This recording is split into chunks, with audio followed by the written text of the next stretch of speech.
So we're going to talk about percent problems. A couple things to note as we talk about percent is, again, the favorite setup here is percent over 100 is part over total. And so it says, given the mass of oxygen is 1,082 trillion megagrams, what is the total mass of the atmosphere in megagrams? So even if you don't know what a megagram is, since you're solving for it in megagrams, you don't really need to worry about that at this point. We'll talk about that in a minute.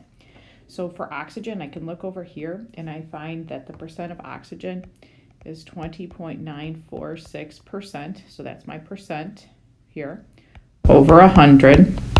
And then my 1,082 trillion, a trillion is times 10 to the 12th. Megagram is capital M, lowercase g, x. So I cross multiply and solve, and I'm going to get basically, because I'm going to round it off, 5.17 times 10 to the 15th, capital M, lowercase g, megagrams. So this is how I'm going to be doing the setup for these problems. Pretty straightforward percent problem. Next one, though, I think starts showing why I love this setup.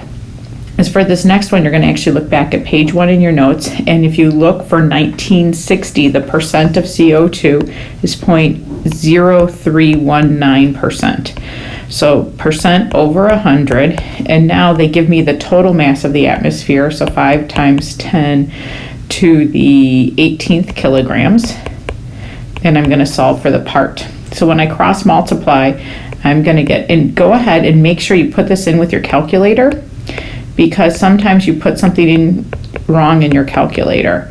So this way you get to kind of see what happens. So I go ahead, I cross multiply, and I solve. Because what happens is when there's a decimal, so this is less than 1%, it's 0.03%. People often get confused. Do I multiply by 100? Do I divide by 100? What do I do?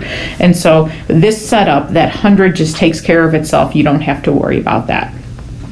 Same process, I'm going to look at page 1, and I'm going to find for 2017, my percent is 0.0409 over 100, x over 5 times 10 to the 18th kilograms, and I'm going to get 2.045 times 10 to the 15th kilograms of CO2.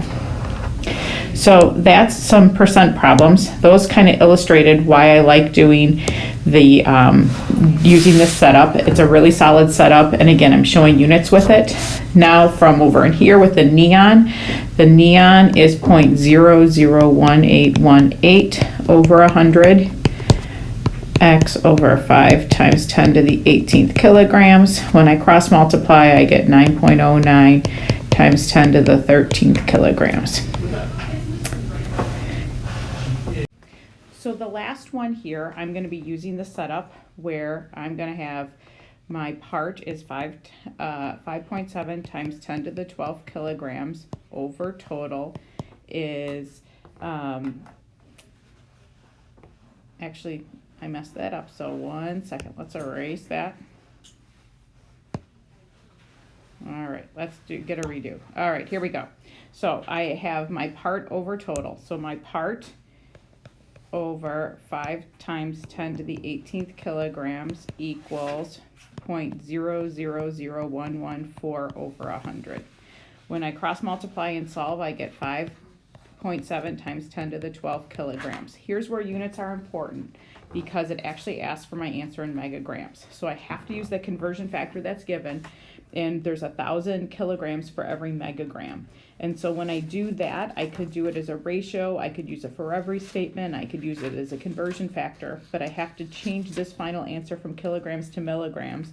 And so when I do that, I'm going to end up with a final answer of 5.7 times 10 to the 9th, capital M, lowercase g, for megagrams. So again, look back on how we did conversion factors or for every statements on how to do that last step.